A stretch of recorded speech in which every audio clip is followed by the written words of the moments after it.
Horton Hears a Who by Dr. Seuss.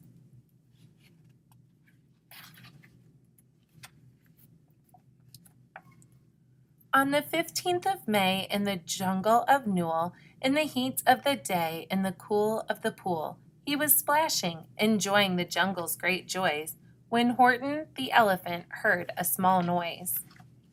So Horton stopped splashing. He looked toward the sound. "That's funny," thought Horton. "There's no one around." Then he heard it again, just a very faint yelp, as if some tiny person were calling for help. "I'll help you," said Horton. "But who are you? Where?" He looked and he looked. He could see nothing there but a small speck of dust blowing past through the air. "Say," murmured Horton, "I've never heard tell of a small speck of dust that is able to yell. So you know what I think? Why, I think that there must be someone on top of that small speck of dust. Some sort of creature of very small size, too small to be seen by an elephant's eyes. Some poor little person who's shaking with fear that he'll blow in the pool. He has no way to steer. I'll just have to save him, because, after all, a person's a person, no matter how small." So gently and using the greatest of care, the elephant stretched his great trunk through the air, and he lifted the dust speck and carried it over and placed it down, safe, on a very soft clover. "Humph!" humped a voice. 'Twas a sour kangaroo, and the young kangaroo in her pouch said humph too. "Why, that speck is as small as the head of a pin. A person on that? Why, there never has been." "Believe me," said Horton, "I tell you sincerely, my ears are quite keen, and I heard him quite clearly. I know there's a person down there, and, what's more, quite likely there's two, even three, even four. Quite likely, a family for all that we know, a family with children just starting to grow. So please," Horton said, "as a favor to me, try not to disturb them. Just please let them be." "I think you're a fool," laughed the sour kangaroo, and the young kangaroo in her pouch said, "Me too. You're the biggest blame fool in the jungle of Newell." And the kangaroos plunged in the cool of the pool. "What terrible splashing!" the elephant frowned. "I can't let my very small persons get drowned. I've got to protect them. I'm bigger than they." So he plucked up the clover and hustled away. Through the high jungle treetops, the news quickly spread. "He talks to a dust speck. He's out of his head. Just look at him walk with that speck on the flower." And Horton walked, worrying, almost an hour. "Should I put this speck down?" Horton thought with alarm. "If I do, these small persons may come to great harm. I can't put it down, and I won't. After all, a person's a person, no matter how small." Then Horton stopped walking. The speck voice was talking. The voice was so faint he could just barely hear it. "Speak up, please," said Horton. He put his ear near it. "My friend," came the voice, "you're a very fine friend. You've helped all us folks on this dust speck no end. You've saved all our houses, our ceilings and floors. You've saved all our churches and grocery stores." "You mean," Horton gasped, "you have buildings there too?" "Oh, yes," piped the voice, "we most certainly do." "I know," called the voice, "I'm too small to be seen, but I'm mayor of a town that is friendly and clean. Our buildings to you would seem terribly small, but to us who aren't big, they are wonderfully tall. My town is called Whoville, for I am a Who, and we Whos are all thankful and grateful to you. And Horton called back to the mayor of the town, "You're safe now. Don't worry, I won't let you down." But just as he spoke to the mayor of the speck, 3 big jungle monkeys climbed up Horton's neck. The Wickersham brothers came shouting, "What rot! This elephant's talking to Whos who are not. There aren't any Whos, and they don't have a mayor, and we're going to stop all this nonsense. So there." They snatched Horton's clover. They carried it off to a black-bottomed eagle named Vladikoff, a mighty strong eagle of very swift wing.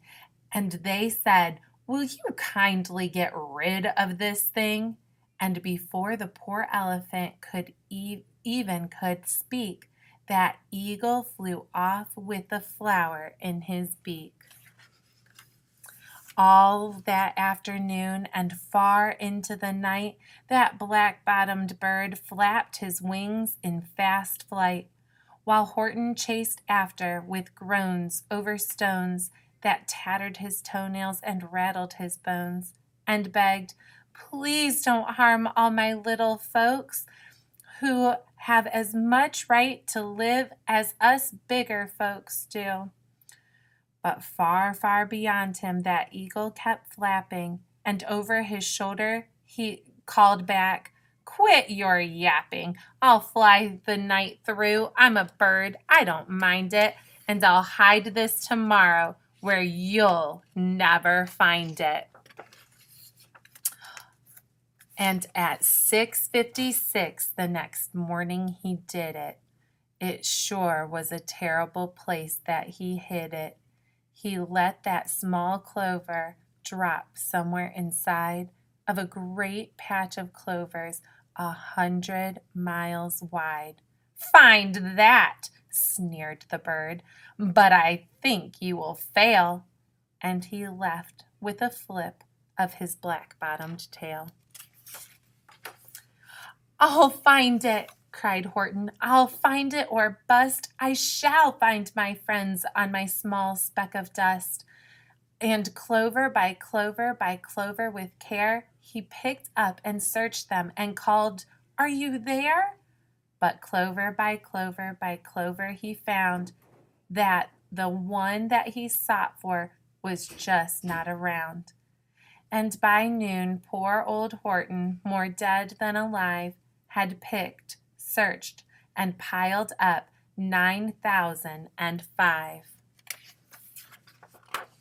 Then on through the afternoon, hour after hour, till he found them at last on the 3,000,000th flower. "My friends," cried the elephant, "do tell me, do tell. Are you safe? Are you sound? Are you whole? Are you well?" From down on the speck came the voice of the mayor. "We've really had trouble, much more than our share. When that black-bottomed birdie let go and we dropped, we landed so hard that our clocks have all stopped. Our teapots are broken, our rocking chairs smashed, and our bicycle tires all blew up when we crashed. So Horton, please," pleaded that voice of the mayor, "will you stick by us Whos while we're making repairs?" "Of course," Horton answered. "Of course I will stick. I will stick by you small folks through thin and through thick." "Humph," humphed a voice. "For almost 2 days you've run wild and insisted on chatting with persons who've never existed. Such carryings on in our peaceable jungle. We've had quite enough of your bellowing bungle. And I'm here to state, snapped the big kangaroo, that your silly, nonsensical game is all through. And the young kangaroo in her pouch said, "Me too." With the help of the Wickersham brothers and dozens of Wickersham uncles and Wickersham cousins and Wickersham in-laws, whose help I've engaged, you're going to be roped and you're going to be caged. And as for your dust speck, that we shall boil in a hot steaming kettle of bezel nut oil. Boil it? Gasped Horton. Oh, that you can't do. It's all full of persons. They'll prove it to you. Mr. Mayor, Mr. Mayor, Horton called. Mr. Mayor, you've got to prove now that you really are there. So call a big meeting, get everyone out, make every who holler, make every who shout, make every who scream. If you don't, every who is going to end up in a bezel nut stew. And down on the dustbag, the scared little mayor quick called a big meeting in the Whoville town square. And his people cried loudly. They cried out in fear, "We are here, we are here, we are here, we are here." The elephant smiled. That was clear as a bell. You kangaroos surely heard that very well. All I heard, snapped the big kangaroo, was the breeze and the faint sound of wind through the far distant trees. I heard no small voices, and you didn't either. And the young kangaroo in her pouch said, "Me neither." "Grab him," they shouted, "and cage the big dope. Lasso his stomach with 10 miles of rope. Tie the knots tight so he'll never shake loose. Then dunk that dumb speck in the bezel nut juice." Horton fought back with great vigor and vim, but the Wickersham gang was too many for him. They beat him, they mauled him, they started to haul him into his cage, but he managed to call to the mayor, "Don't give up, I believe in you all. A person's a person, no matter how small, and you very small persons will not have to die if you make yourselves heard. So come on now and try." The mayor grabbed a tom-tom. He started to smack it, and all over Whoville they whooped up a racket. They racked tin kettles, they beat on brass pans, on garbage pail tops and old cranberry cans. They blew on bazookas and blasted great toots, on clarinets, oomphas and boomphas and flutes. Great gusts of loud racket rang high through the air. They rattled and shook the whole sky, and the mayor called up through the howling mad hullabaloo, "Hey, Horton, how's this? Is our sound coming through?" And Horton called back, "I can hear you just fine, but the kangaroo's ears aren't as strong quite as mine. They don't hear a thing. Are you sure all your boys are doing their best? Are they all making noise? Are you sure every who down in Whoville is working? Quick, look through your town. Is there anyone shirking?" Through the town rushed the mayor from the east to the west, but everyone seemed to be doing his best. Everyone seemed to be yapping or yipping. Everyone seemed to be beeping or bipping. But it wasn't enough. All this ruckus and roar, he had to find someone to help him make more. He raced through each building. He searched floor to floor. And just as he felt he was getting nowhere and almost about to give up in despair, he suddenly burst through a door, and that mayor discovered one shirker, one hidden away in the Fairfax apartment 12J, a very small shirker named Jojo, who was just standing and bouncing a yo-yo, not making a sound, not a yip, not a chirp. And the mayor rushed inside and grabbed the young twerp. And he climbed with the lad up the Eiffelberg Tower.